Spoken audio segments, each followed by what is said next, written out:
Hello. So before I start with the South Asian diaspora, the first thing how the art of diaspora came was from African diaspora. So about Africa, about the slave trade and everything. So a lot of people were dispersed from their homeland, and you can see all this Atlantic Ocean, and then they went to North America, South America, Europe, right? So I was watching a video where a artist, I think she was from Senegal, they were saying that how the souls are still in Atlantic Ocean, maybe they died, maybe they drowned, and those lost souls are still in the Atlantic Ocean, as their belief. So the thing is, when like African people really got their independence after slavery for a long time. Their generation were already in second or third generation, right? So there was no way back to Africa almost. So if you can see here, there are these gates, I think in Ghana, in Senegal, this door of no return. The slaves were use these gates to the ocean, and they will never come back. So these gates were known as gates of doors of no return. So when African people really were independent and everything, and then now there is a shift of the African diaspora, is that we still have that roots down in Africa, and how to reconnect via how to help their use the like use the opportunities here to flourish back in home, or how we can tell people about our actual roots, that we are not dispersed people, we are just not scattered people. So that's how the whole African diaspora art movement started. And now that if not slavery, most of the part, there are a lot of people from different countries who are dispersed, who are scattered in different lands, right?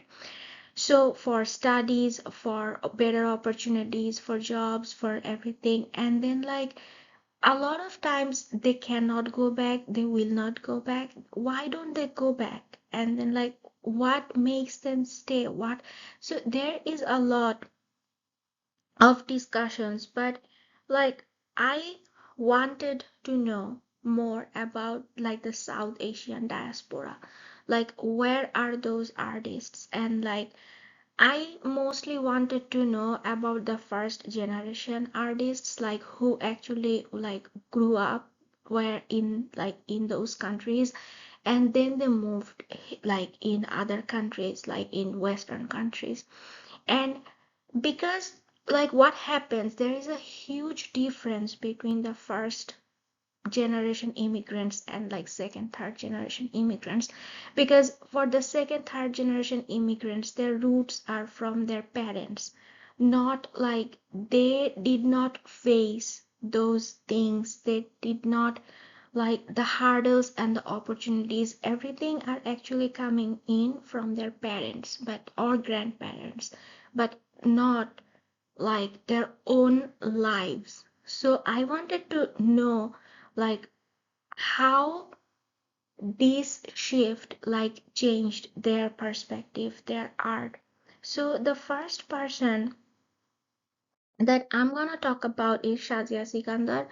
So first of all, I haven't seen any of her work with my eyes. So all of today's discussion, everything is from internet. So I listen to her lectures, and please listen to her lectures. She's a very beautiful speaker. So Shahzia Sikander is from Pakistan, and when like she, I think she was born in 1969, and then when like she was growing up, and then like you understand like how like Indian, Pakistani, Bangladeshi, like those family structures are and everything.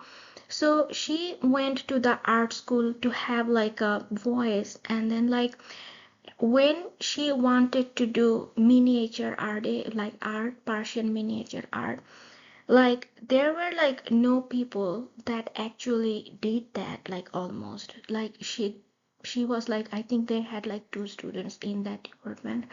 So like why is that? Because there was a like thing going on which is like the high art and low art.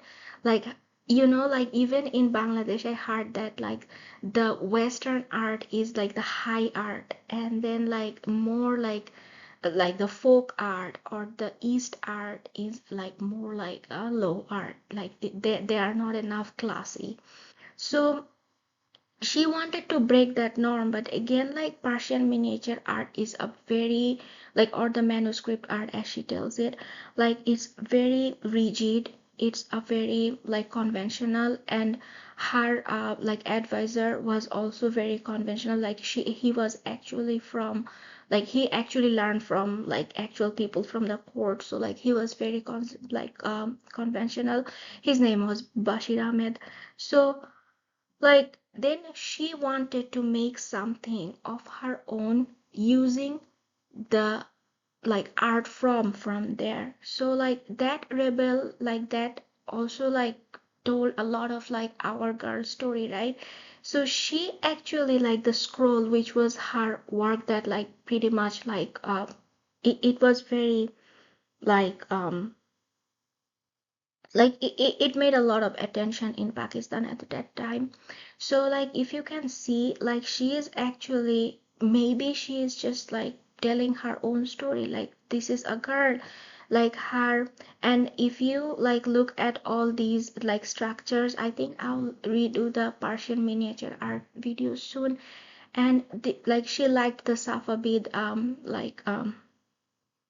that structures, like you can see like those like patterns and everything, like the geometric boxes, the home, like she's showing her life.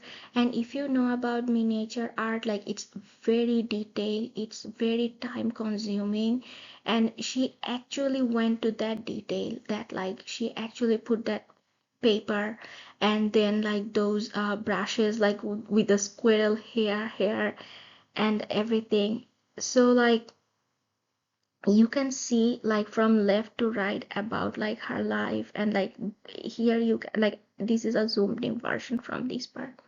So you can see like her life and everything, how like, and at the end like she puts this part where she is like this person, like this girl is actually drawing another girl, right?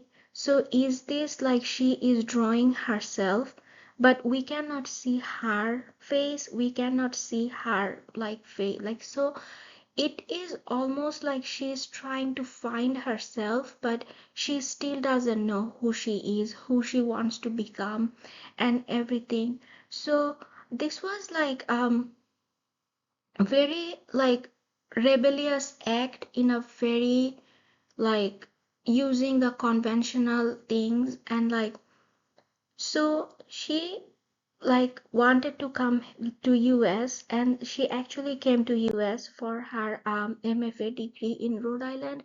And then when she came here like in US, she found that like the same thing is like how the West looks at the East is like from a like a lens. Like suppose like she was, first of all, like she was very happy that she was getting the original like artworks, right? Because in Pakistan she wasn't like, she couldn't see those original many like the manuscripts, because even if they were Persian or Indian, they're actually kept in the West, right? And like she learned from catalogs, looking at the catalogs, and she was like she was very like happy and sad at the same time, that like she's getting that opportunity, but at the same time, like she knows that like how she could have like get it earlier, or like the thing like I really resonated with like everything she said is about that how in West like they almost fetishize like the woman like in Islam, that like for some it's just like very like you see like very eroticized and everything. For some it's like very, it's just like all the garments and everything. But like there, like she put a lot of people, like a lot of very like prominent people here, and then like I think at the end everything is just like the money, the gun, like these are the things that like matters. And she actually works like as she goes, so she like thinks and draws at the same time, so you'll see like a lot of layering in her work. And like this portion, like this woman, like this is another piece, this is called Avatar. And you, if you look closely, it's like a Durga portrait, like she has 10 hands, but at the same time she is wearing like a burqa, and at the same time her legs are not bound, like her legs are just floating, because in her mind that women's fate really doesn't change like anywhere, any culture, any like place. And like they are that fluid thing that just goes from one place to another, and like it's really like the same, it's, and like that fluidity gives them the strength. That's her belief, and I really agree with her. And then I think like I really liked this one. This is called Pleasure Pillars. And if you look closely, like again, a lot of layerings, like a lot of details. So this is like the Venus. This is a Western picture. This is from a very Eastern like dancer. And then there is a one heart, there is one heart, and those hearts are connected, and this is her own face. So she's telling that this is pretty much like she is get being a like a version where she is mixed by the East and the West, like thinking wise, and now she is neither east nor west. And then she was telling like and you can see maybe, and if after like 9/11 things got really bad, and then like you can see maybe this is the plane. And if you look closely, they are from different different cultures, like the dancers are from different cultures. There are like, if you very like this is another detail where like it's like attacking this. And some say that these like the round shapes are like from the miniature culture, or they could be like the bullet holes, right? And then you can see that like eagle is like spraying something. So as she was saying, like she keeps working, like sometimes things happen, like she sees something on the news and like something happened, and she adds that to her like current work, and thus the like the whole thing keeps like changing. So again, like now she knows that like she is like here, but then people keep asking her, like people still keep asking her that like why doesn't she have like more exhibitions in Pakistan or something like that. And she replied to that she actually wanted to have, but like sometime it's just the like the importance, the attention, everything she gets in museums or academia. Like she is a very academic person, right? Like she did her degree, then she teaches, she does lectures, and she also got the MacArthur grant. So like she's a very academic person, and then like in the like academic like structure, she does her rebellion. So that's another thing that like really like pushed me, that like she's not like out in the street, but she's very adamant in her own way, and like she teaches and everything.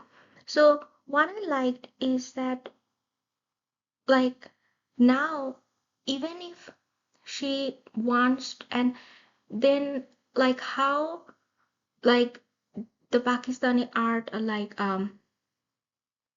people like treat her is very different. Suppose she was saying like they almost treat her like she is like still like an art student. She will just like go with her portfolio and everything, but things doesn't work like that, right? Like her things are on display in museums. She cannot just take them to there. And then like the attitude, or like how everybody just blames her like for her political views. And moreover, like she actually was saying like she had to wait like 8 to 10 years for her green card, and then like she didn't want to go to Pakistan because she didn't know if she will be able to come back, so then she will lose a lot of her opportunities. So she really didn't want to lose that.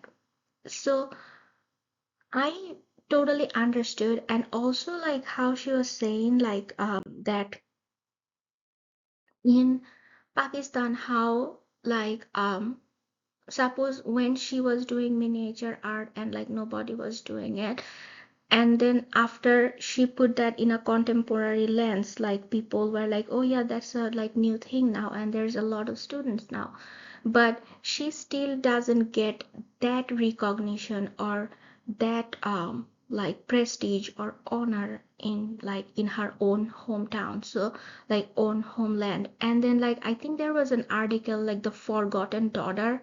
I really liked the name because I think it's a story of a lot of people that like for various reasons, for various internal politics, for various a lot of stuff, the people are just like forgotten, even if they want to like help them, or like even if they want there's a lot of stuff in it. So anyway, I'm coming back to like a view now that like she is more in the US society, like now she's like she was working on like more and more with the larger society, right? Like from women. Now she's like, so this is about like the Ebola outbreak, like the African community and everything. So this was named The World Is Yours, the World Is Mine. And then like I think they are celebrities. I don't know. I think one's name anyway. So that's not important. So anyway, so but still she tells that like people still put her in a lot of boxes, that like Asian Pakistani, like or Asian American or Pakistani born American and a lot of stuff. And she like when like interviewers asked her that like do you get like sad by that, she was like no, put like as many as boxes you want, as long as I don't put that like myself in that box, that's like that's nothing. So she's just melting boundaries day by day. And even with the medium, like she started with the like miniature, the manuscript painting, and then she moved to animations, then paintings, and like now she's like more in the sculpture. And if you can see, if you remember that fluid woman, right? So now she put that in like a glass, like you see, like she's shattering the glass and then she's growing from there. So this is called Hava, that means air, or like Eve. So like she's getting out and she's that like that happiness, that fluidity. And then this was for Madison Square in New York. And then they also like asked that like if they could put like this is called now, and this is called Witness. This is the same sculpture.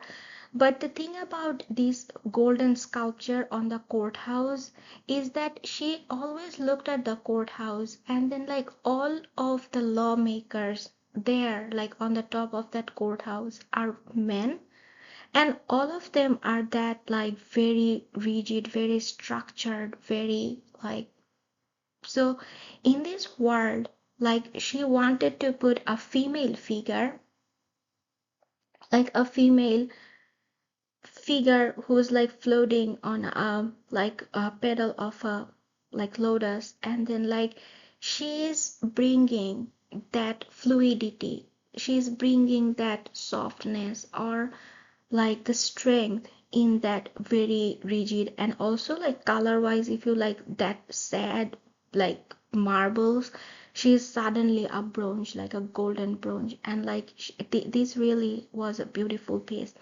So this is on the courthouse, and this was on display. I am coming to this story a little bit later again.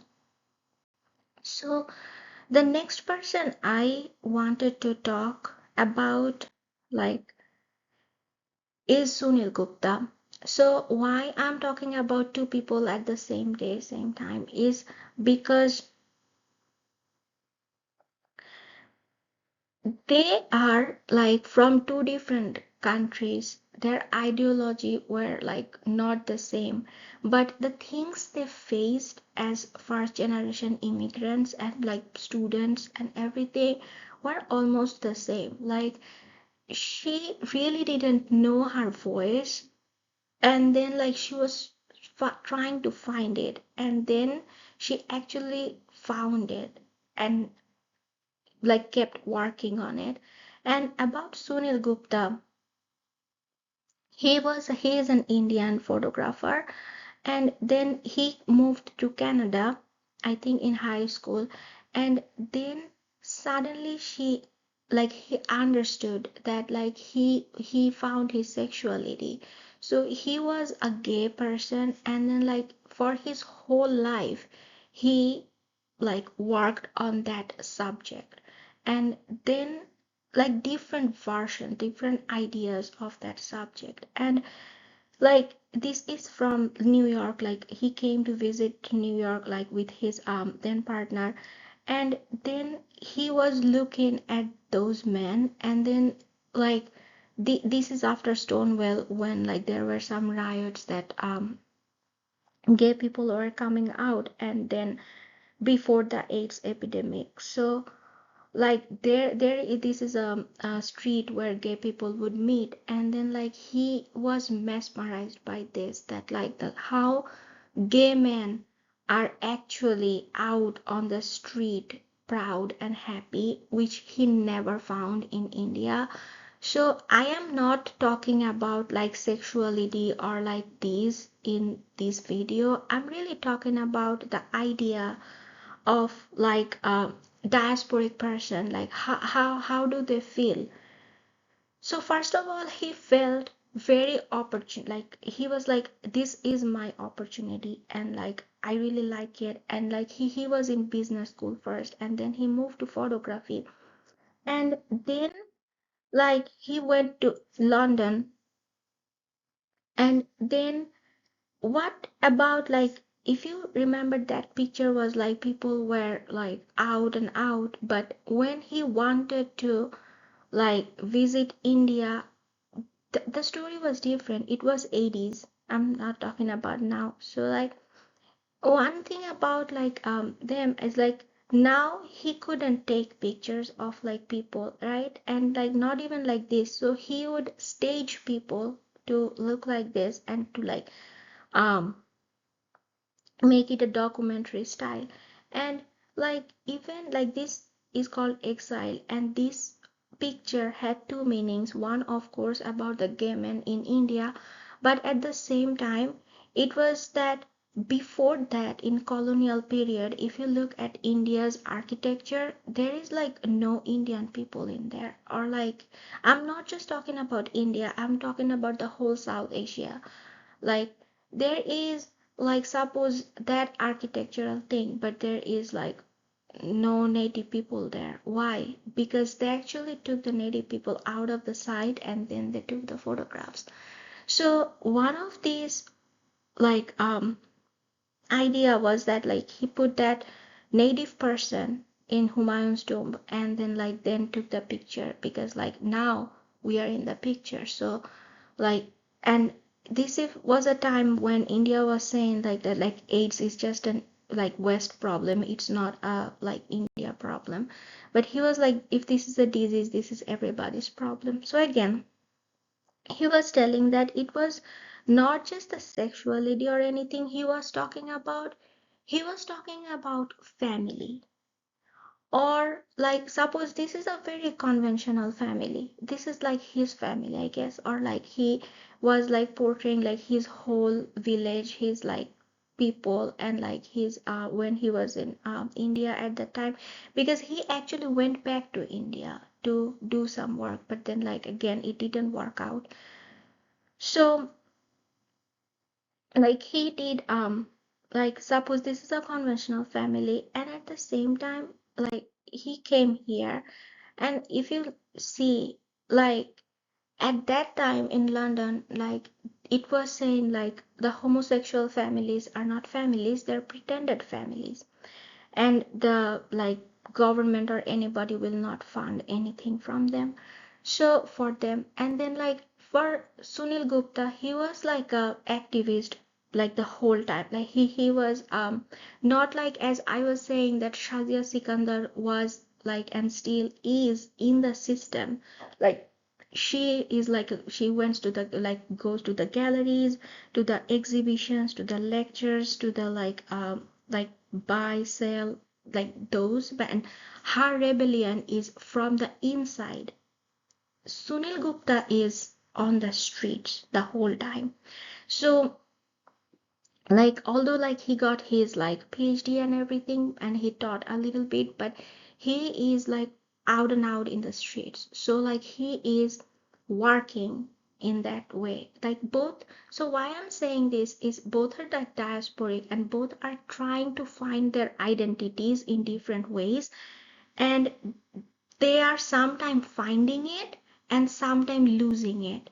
So I think it's always like that struggle that your root is somewhere else. You grew up as somebody else, and then like, yeah, it's just a mix.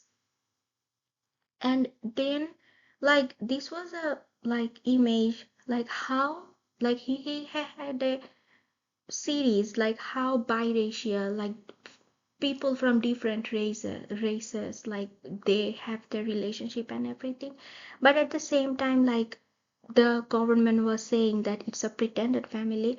So like this was a protest where like suppose he did a series of diptychs where like he would cut like a part of that portrait like, of that picture and add to that, and then like in the middle like this writing was done by his partner. And then here like what his interpretation was like behind this is like the society, the restrictions, the like the ideologies the society is standing, and then in front of that there is just like two people, their lives, their hopes and everything. So like what will we do, like how can we say that like this is a pretense? So again, I'm not going into detail in his ideologies. What I'm saying is that like he was finding himself again and like losing, and this is again like his portrait, but this is like he also got AIDS in 90s, and then after he got AIDS he figured out like he is still like an outsider, an outlier. So he was saying that like he made like a movement, that the black movement, which is like he was like anybody who's like who are colonial like thing, and then they all should be like under that black people umbrella, and a lot of people were not happy with that. And now like after, and he was also like was a curator, but like after he got AIDS and like he couldn't get out of his like home for like months, and like he was like sad, he was like melting down, and then it was a bad time in his life. And then like then he was like he did another series where I didn't put that series here, but like he would put his like condition as a AIDS patient, and like maybe a gay club at the like another side. So that to mention that like, is he inside or is he outside? Like suppose the society he thought that he is in his like maybe like in his 20s, now when he is in like in his 50s, now he is not there anymore because he has a disease now. So like he is an outlier in his home, in his like here. So he was in India, then in Canada, then in US, then now in London. But he is just like still an outsider everywhere. So I think that's the story of a lot of diaspora like people that like what to do and like who am I? And like that's how I think they're like the first generation immigrant artists. Like their work is really like everywhere, like really very deep. But again, like I wanted to finish like with this. And oh, I also wanted to mention another diasporic artist from Bangladesh. Her name is Runa Islam, but he works in media, like visual arts and stuff. And I really didn't understand much of it, so I really didn't put that. And also, like he actually is like he grew up like totally in UK, so like his like her work is really not saying about that strain I was thinking about, like which resonates with me or a lot of like people like me. So I really like didn't add her here, and it was also like a time issue. But I wanted to like end with this, and I really didn't know this. Like the whole time I was listening to Shahzia Sikander's lectures were from like way past. Like I didn't know this story, and I just knew it right now. And I added that in the last slide. In that her work, like you remember Hava, right?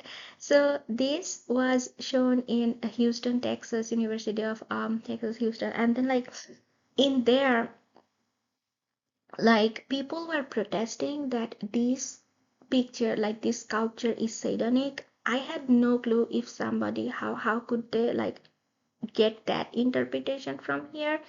They were saying like this lace is from I think like great I forgot her name, like whatever, like um so like the first jury Greta Thorne.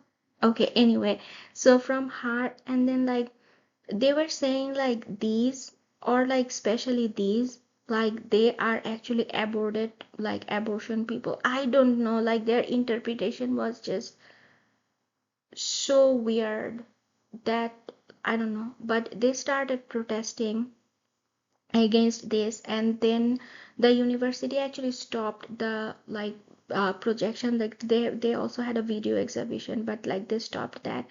And then like when there was a hurricane, like people actually like vandalized, and they broke the head of that very beautiful sculpture. But I really loved how Shazia Sikandar responded to it.